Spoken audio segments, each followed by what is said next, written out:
আসসালামু আলাইকুম রহমতুল্লাহি ওবরাকাত। প্রিয় দর্শক, আজকের এই ভিডিওতে আপনাদের সাথে আলোচনা করব দুশমনের ষড়যন্ত্র থেকে বাঁচার আমল।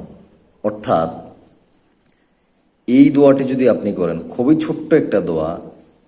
আমাদের সামনে পেছনে অনেক দুশমনই থাকে, কোনো দুশমনই আপনার কোনো ক্ষতি করতে পারবে না।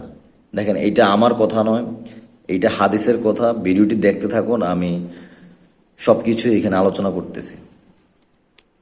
দুশমনের ষড়যন্ত্র থেকে বাঁচার আমল।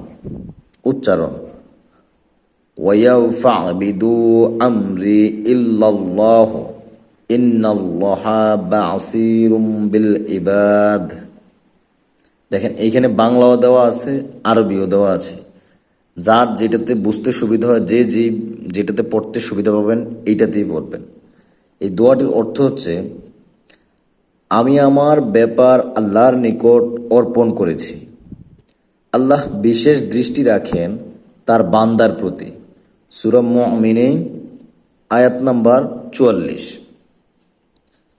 দেখেন, ইমাম জাফর রহমতুল্লাহ আলাই বলেন, কেহ কারো ষড়যন্ত্র বা ধোকায় পড়ার ভয় করলে এই দোয়া পড়বে, আল্লাহ তাআলা তাকে হেফাজত করবেন।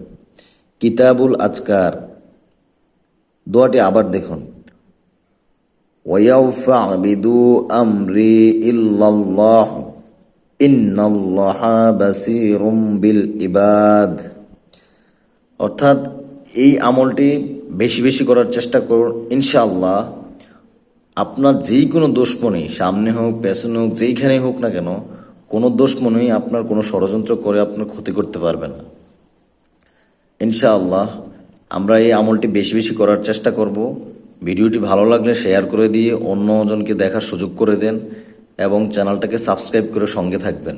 এরকম ছোট ছোট অনেক আমল এবং অনেক দোয়া এই চ্যানেলে দেওয়া হয়।